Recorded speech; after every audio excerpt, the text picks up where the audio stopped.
You won't believe the adrenaline-packed tales in Rifleman Harris, an electrifying memoir by Benjamin Harris, a fearless rifleman in the 95th Rifles during the high-stakes Napoleonic Wars. He is now marching to Spain. Let's begin.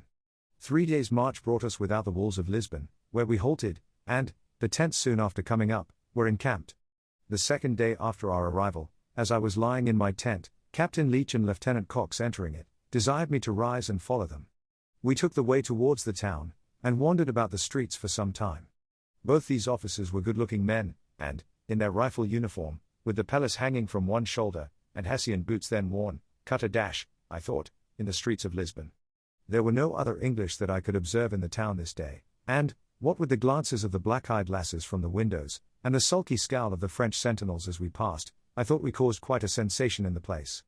Indeed, I believe we were the first men that entered Lisbon after the arrival of the army without its walls.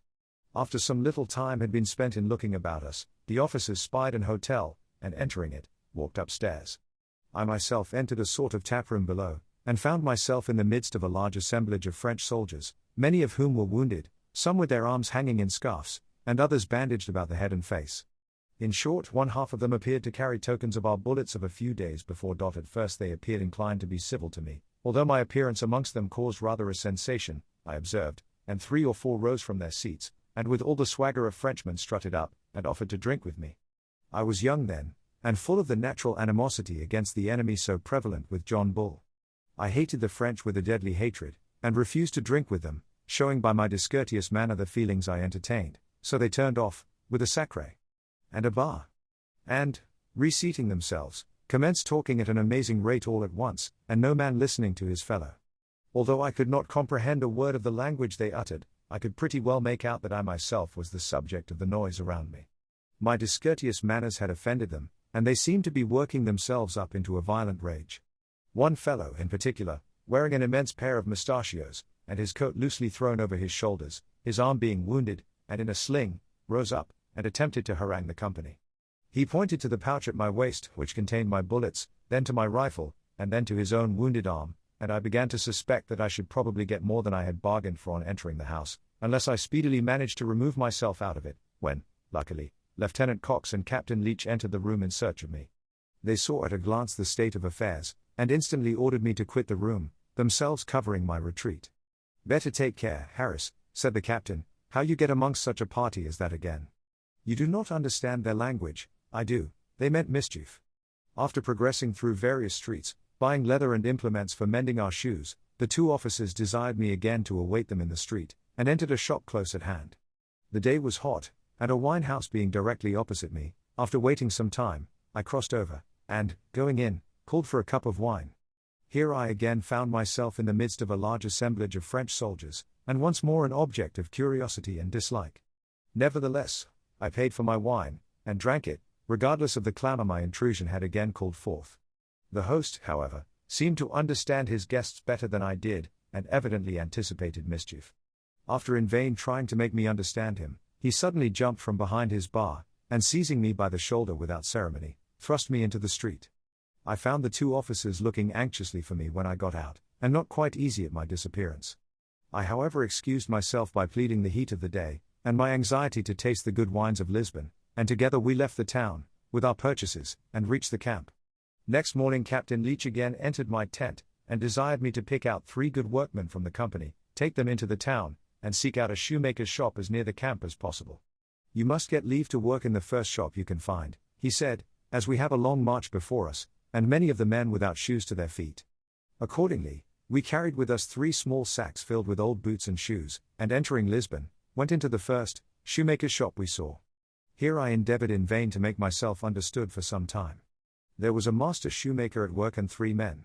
They did not seem to like our intrusion, and looked very sulky, asking us various questions, which I could not understand, the only words I could at all comprehend being Buenos Islandos, Bruto Inglesa.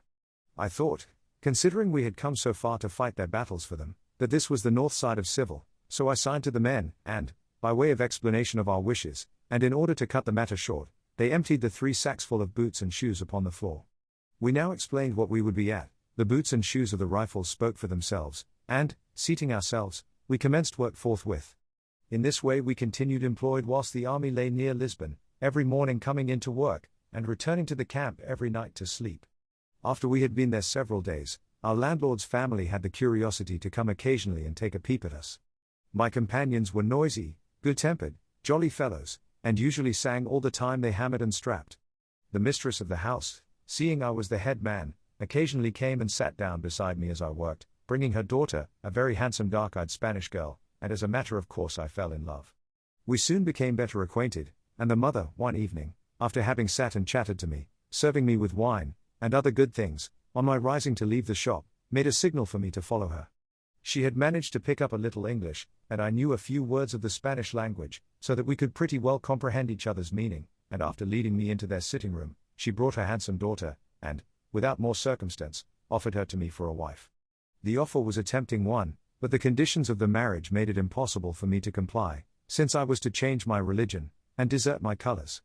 The old dame proposed to conceal me effectually when the army marched, after which I was to live like a gentleman, with a handsome Maria for a wife.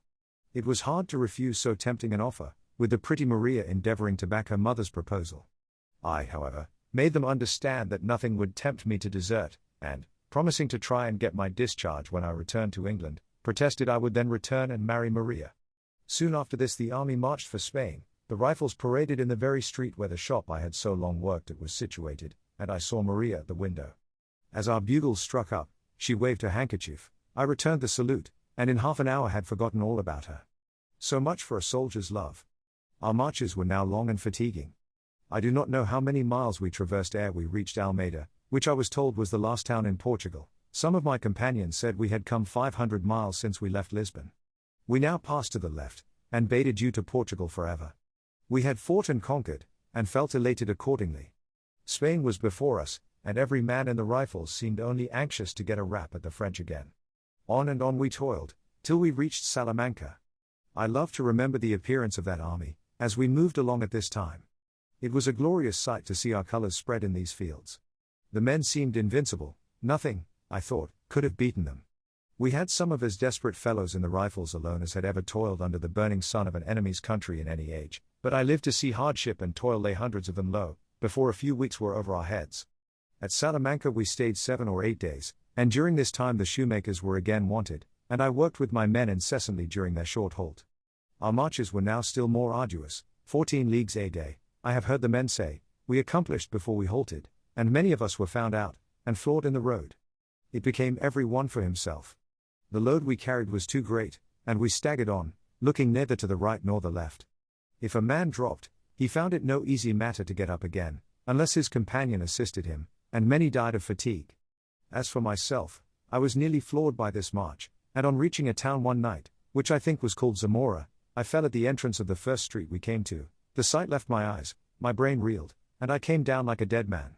When I recovered my senses, I remember that I crawled into a door I found open, and, being too ill to rise, lay for some time in the passage unregarded by the inhabitants. After I had left the house I have alluded to in the account of the Battle of Roleza, I walked a few paces onwards, when I saw some of the rifles lying about and resting. I laid myself down amongst them, for I felt fatigued. A great many of the French skirmishers were lying dead just about this spot. I recollect that they had long white frockcoats on, with the eagle in front of their caps. This was one of the places from which they had greatly annoyed us, and, to judge from the appearance of the dead and wounded strewed around, we had returned the compliment pretty handsomely. I lay upon my back, and, resting upon my knapsack, examined the enemy in the distance. Their lines were about a couple of miles off. Here they remained stationary, I should think, until near sunset, when they began to vanish, beating towards Vimiero, where we had at them again.